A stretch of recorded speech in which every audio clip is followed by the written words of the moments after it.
Hi, hello, నమస్తే. Welcome back to our channel. ప్రస్తుతం స్టూడియోలో ఉన్నారు ప్రొఫెసర్ కామేశ్వరి మేడం. నమస్తే మ్యామ్. నమస్తే అండి.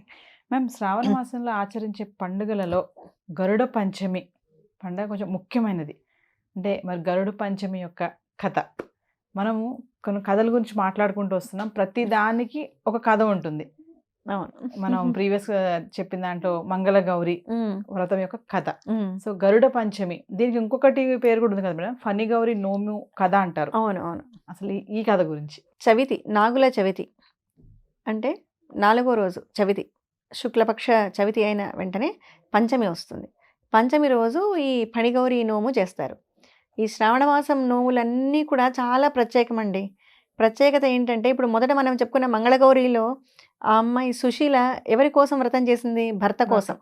భర్త ఆయుష్ కోసం, అతని అభివృద్ధి కోసం కదా. కానీ ఇప్పుడు ఈ ఫణిగౌరికి వచ్చేసరికి మనము ఇక్కడ ఉన్న మన ఎవరైతే అమ్మాయి ఉందో తను తన పుట్టింటి కోసం, అన్నదమ్ముల కోసం చేసింది ఈ నోము. అంటే ఇక్కడ చూడండి, ఈ నోములన్నీ ఇలా పుట్టింటి కోసము, అత్తగారింటి కోసము, అంటే ఆడవాళ్ళు ఇద్దరిని బ్యాలెన్స్ చేస్తూ వచ్చేవాళ్ళు అనమాట. ఇద్దరి కోసం చేసేవాళ్ళు పూజలు, నోములు అన్నీ కూడా. ఇది ఒక రకమైన రాఖీ పండగ లాంటిది కూడా అని చెప్పుకోవచ్చు మనం. అన్నదమ్ములను రక్షించడం కోసం చేసినది. ఒక ఊర్లో, ఒక నగరంలో 7 అన్నదమ్ములు ఉండేవాళ్ళు. 7 అన్నదమ్ములకు ఒకటే చెల్లెలు. ఆమె పేరు అక్కలమ్మ.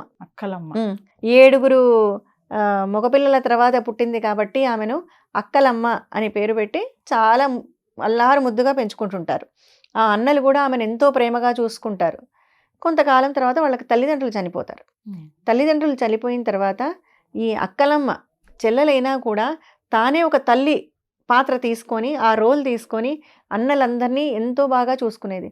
వాళ్లకు సమయానికి వండి పెట్టడము, వాళ్ళకి కావాల్సిన సేవలు చేయడము, 7 మంది అన్నదమ్ములను ఎంతో ప్రేమగా చూసుకునేది. తర్వాత వాళ్లకు పెళ్ళిళ్ళు కూడా చేస్తుంది నిలబడి.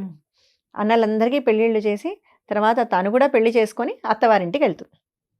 శ్రావణ మాసం వస్తుంది. శ్రావణ మంగళ గౌరి ఇవి చేసుకోవడానికి తను పుట్టింటికి వస్తుంది. పుట్టింటికి వచ్చి వెళ్తూ, తన ఇంటికి వెళ్తూ చెప్తుంది, వదినలను పిలిచి చెప్తుంది. వదినలకు చెప్తుంది, రేపు నాగుల చవితి ఉంది కదా, కాబట్టి అందరూ ఇంట్లో, అప్పుడంతా పల్లెటూళ్ళు కదండి ఇళ్ళు, అంతా మట్టితో ఉండేవి ఇళ్ళన్నీ. పైగా వీళ్ళు పొలం పనులకు వెళ్తారు, పొలాలు చూసుకుంటారు అన్నలు. ఎక్కడ కూడా మీరు ఏది కూడా, ఏ మూలలు కానీ, ఎక్కడ హోల్స్ కానీ ఏదైనా ఉంటే వాటిని ముయ్యొద్దండి.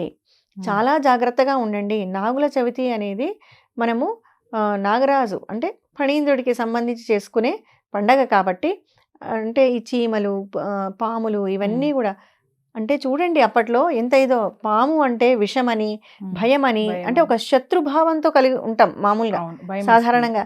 కానీ ఇక్కడ ఈ అమ్మాయి ఏం చెప్తోంది, వాటిని కూడా రక్షించాలి. పాములు అనేవి ఏంటి, భూమిలో ఉంటాయి, పొలాల్లో. అవి ఎంత హెల్ప్ చేస్తుంటాయి రైతుకు, అంతే కదా. ఈ జీవులన్నీ కూడా మనతో పాటే కలిసి జీవించేవి. కాబట్టి అమ్మాయి చెప్తుంది, మనం ఎంతో భక్తితో ఉండాలి, ఎక్కడ కూడా మీరు జాగ్రత్తగా ఉండండి, ఇంట్లో ఎక్కడ రంధ్రాలు ముయ్యొద్దు అని చెప్పి వెళ్తుంది. కానీ ఆ మాటను వీళ్ళు పట్టించుకోరు. అంటే దాన్ని పెద్దగా ఆ విషయాన్ని ఆలోచించరు. ఈ వదినలు ఏం చేస్తారు, మరుసటి రోజు అయ్యో ఇక్కడ హోల్ ఉంది, అక్కడ హోల్ ఉంది అని ఎక్కడెక్కడ ఉన్నదంతా పల్లెటూళ్ళలో మట్టి ఇది కదా, అంతా మూసేస్తారు. వీళ్ళు అన్నలు కూడా అందరూ పొలానికి వెళ్తారు. పొలానికి వెళ్తే పక్కనే పొలంలోనే ఇళ్ళు ఉంటాయి, పొలం దగ్గరనే ఇళ్ళు ఉంటాయి. వెళ్ళి అక్కడ ఒక పుట్ట ఉంటుంది, వెళ్ళి ఆ పుట్టను పగలగొట్టేస్తారు వీళ్ళు.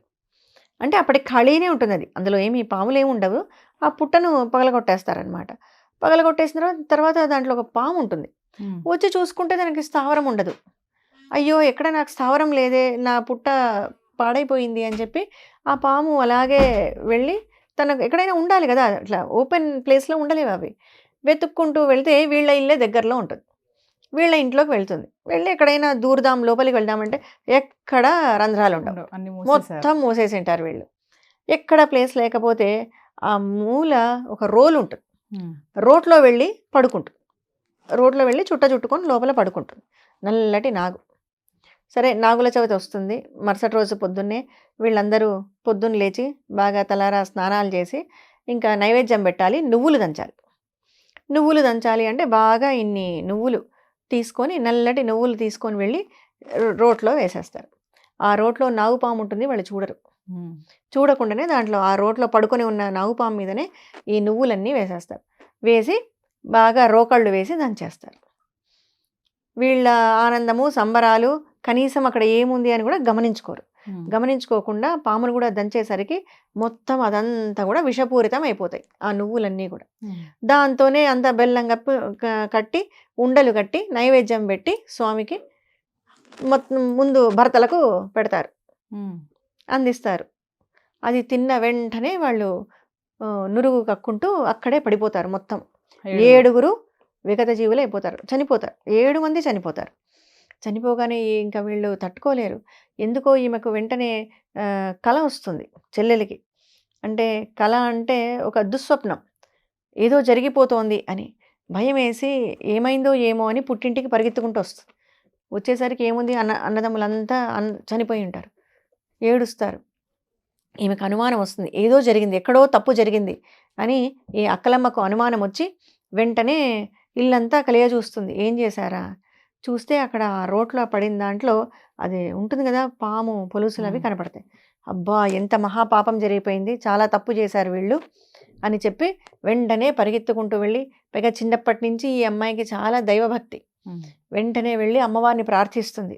అమ్మా, నాకు పుట్టింటికి ఉన్నవాళ్ళు నా అన్నలను కాపాడు, నా పుట్టింటిని నిలబెట్టు అని ఎంతో బాధతో ఆవిడ చాలా ఆర్తితో ప్రార్థిస్తుంది అమ్మవారిని.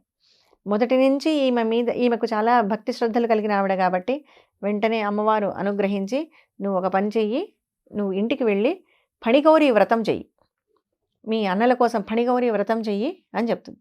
ఈమె వెంటనే ఇంటికి వచ్చేసి ఫణిగౌరి వ్రతం చేసుకుంటుంది. ఎప్పుడైతే ఫణిగౌరి వ్రతం చేసుకొని ఆ తీర్థాన్ని తీసుకెళ్ళి వాళ్ళందరి మీద, అన్నల మీద చల్లుతుందో వాళ్ళు మళ్ళీ బతుకుతారు, లేచేస్తారు. లేగానే చెప్తుంది, ఇంకెప్పుడు ఇలాంటి తప్పులు చెయ్యొద్దండి అని చెప్పి అందరూ కలిసి పార్వతీదేవిని, అమ్మవారిని ప్రార్థిస్తారనమాట. అందరూ కలిసి పూజ చేసుకుంటారు. అలా ఈ ఫణిగౌరి అనేది తన పుట్టింటి కోసం, అన్నలను కాపాడడం కోసం ఒక రకమైన రాఖీ పండగ లాంటిదే అది కూడా, పుట్టింటి వారి కోసం. Thank you ma'am.